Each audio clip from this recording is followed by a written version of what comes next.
Pessoal, bom dia. Essa é uma introdução ao tema gestão democrática da escola e faz parte de um trabalho da disciplina de gestão escolar da UFMG. Hoje eu vou falar um pouco, né, sobre a gestão democrática na escola. Bom, a gestão democrática ela é garantida por lei no Brasil desde a Constituição até as leis da educação. Mas ela na prática, sua implementação, ela tem enfrentado alguns desafios, né. Como observa o Licínio Lima, apesar da consagração legal, a gestão democrática da escola pública permanece como uma realização difícil de alcançar na prática. Segundo ele, isso se deve a obstáculos políticos, organizacionais, históricos e culturais que limitam a participação efetiva nas escolas. Nessa explanação, então, a gente vai apresentar conceitos, instrumentos e alguns desafios dessa gestão, com base em alguns estudos de Paro, Lima e alguns outros especialistas em educação.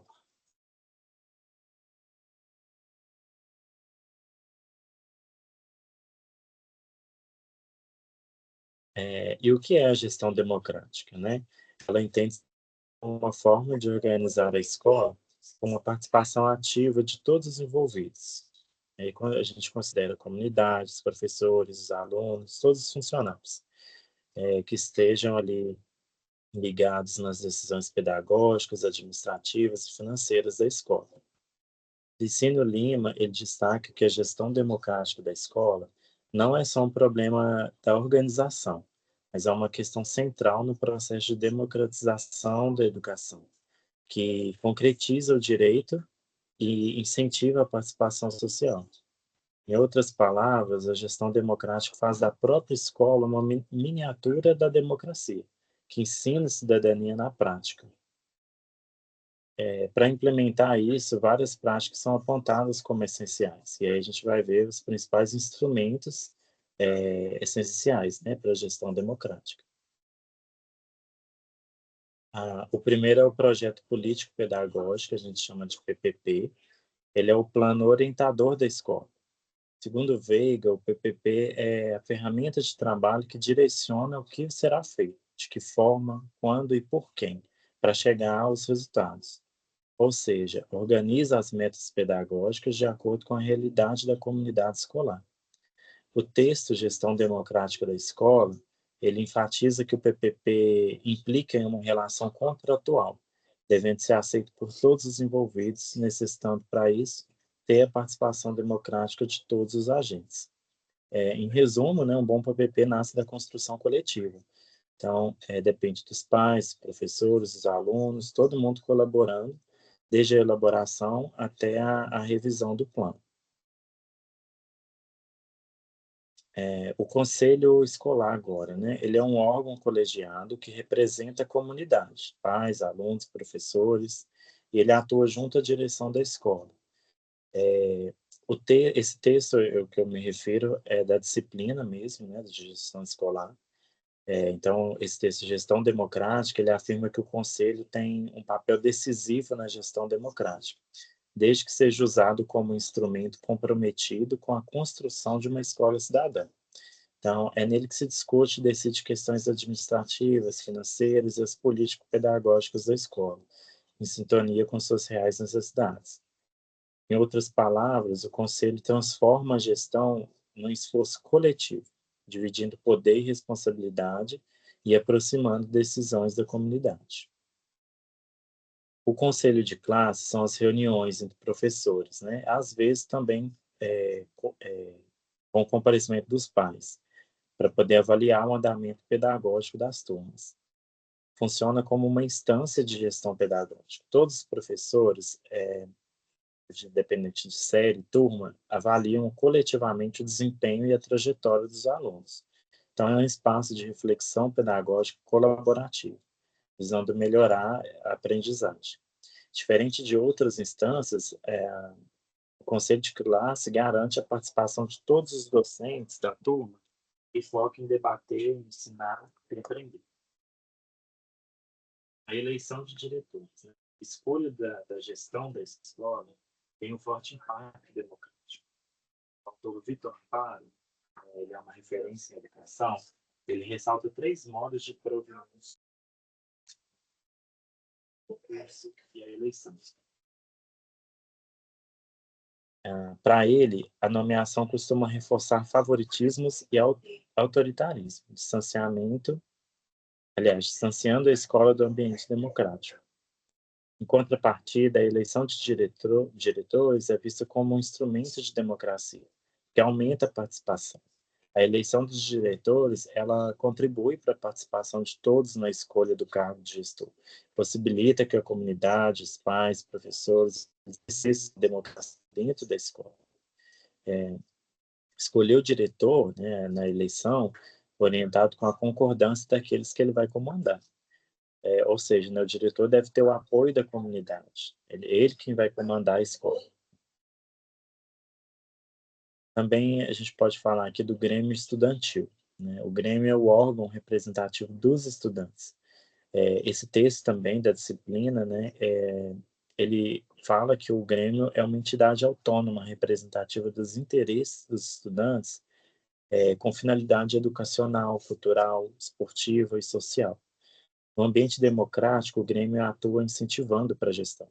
Permite os alunos organizar projetos, debates e ações sociais. Dessa forma, os próprios estudantes exercitam a participação e colaboram com a vida escolar, né? Agora, sobre o projeto político-pedagógico, né, PPP. Apesar dos instrumentos citados, a efetiva gestão democrática ela enfrenta muitos desafios. Embora tenha um forte respaldo, né, os fatores políticos, culturais e organizacionais, eles impedem, de certa forma, a consolidação desse modelo democrático. Em primeiro lugar, a gente pode falar que muitas escolas são herdeiras da tradição autoritária, né, frutos dos regimes ditatoriais, o que cria uma resistência a algumas mudanças. A simples existência das leis democráticas, ela não é suficiente. O Lima, por exemplo, ele alerta que a legislação ela é muito necessária, mas ela não é suficiente para poder garantir uma participação real. Em algumas situações, fala-se tanto de gestão democrática que a prática ela se esvazia num participacionismo muito formal, né? Sem decisões de fato. Então, somado a isso, o crescimento de abordagens gerenciais, neoliberais da educação, que valorizam a eficiência técnica em cima da participação. Essas tendências acabam por frear a democracia escolar.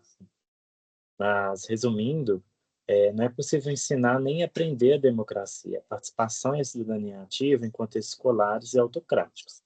Sem práticas democráticas que sejam genuínas, a gente acaba formando gerações despreparadas para a cidadania ativa, né? Tem um professor muito relevante, né, para essa discussão, que é o Vitor Henrique Paro, né? Ele é um professor da USP e ele é referência nessa questão da gestão escolar. Tem uma entrevista dele sobre gestão democrática em que ele argumenta que a administração escolar é mediação de recursos e relações humanas. Ou seja, né, o diretor da escola ele deve ser antes de tudo um educador. Um bom diretor é sempre um bom educador. Para o Lima, ele defende que todos os professores têm potenciais para serem diretores. Todo mundo que é administrador tem que conhecer um pouco de pedagogia. Um bom professor é sempre candidato a ser um diretor. E por isso ele sugere, né, abolir habilitações isoladas em administração escolar, formando gestores com base pedagógica. Ele também critica algumas visões mecânicas da eleição, né, explicando que a escolha do diretor ela não equivale à disputa eleitoral de partido, né? Na escola não existe alguém contra alguém.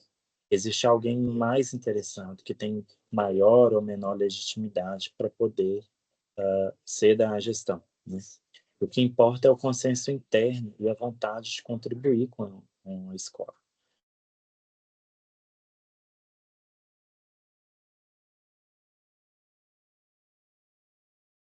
A gestão democrática também beneficia diretamente a prática pedagógica e os resultados escolares.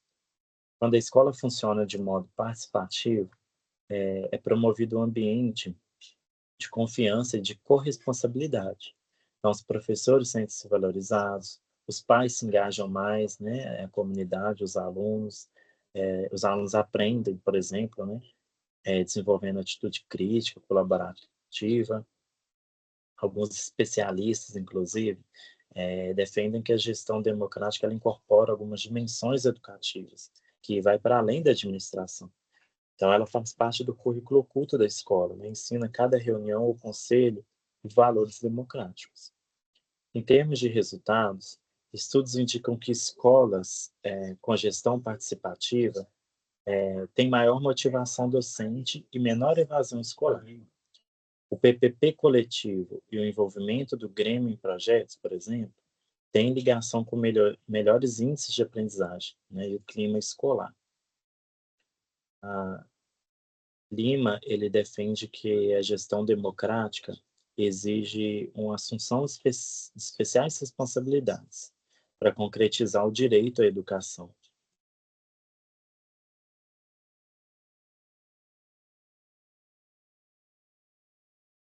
Então, a eleição de diretores, né, só retomando, ela é um instrumento de democracia na escola, evita o clientelismo político e garante legitimidade e apoio da comunidade.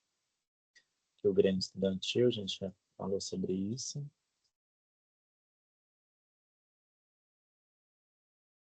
Então, de novo, a citação do Vitor Paro, né? A administração é uma mediação de recursos e relações. Os efeitos que isso causa, né, da prática pedagógica, então melhora o clima, motiva os professores, reduz a evasão.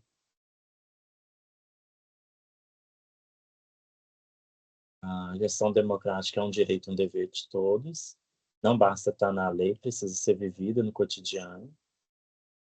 E a democracia é uma forma de vida associativa e uma experiência partilhada. Então, só para concluir, né, a gestão democrática é o pilar da educação cidadã. Ela exige uma estrutura que seja participativa, conselhos atuantes, exige eleições justas e o Grêmio Estudantil é de fundamental importância, sobretudo no que diz respeito à cultura escolar, comprometida com a participação de todos.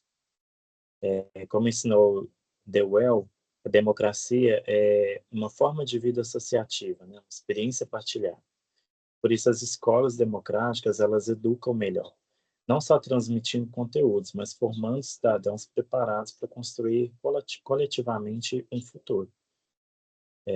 Aqui tem as referências que eu usei para poder falar um pouco sobre a gestão democrática. E é isso. Obrigado.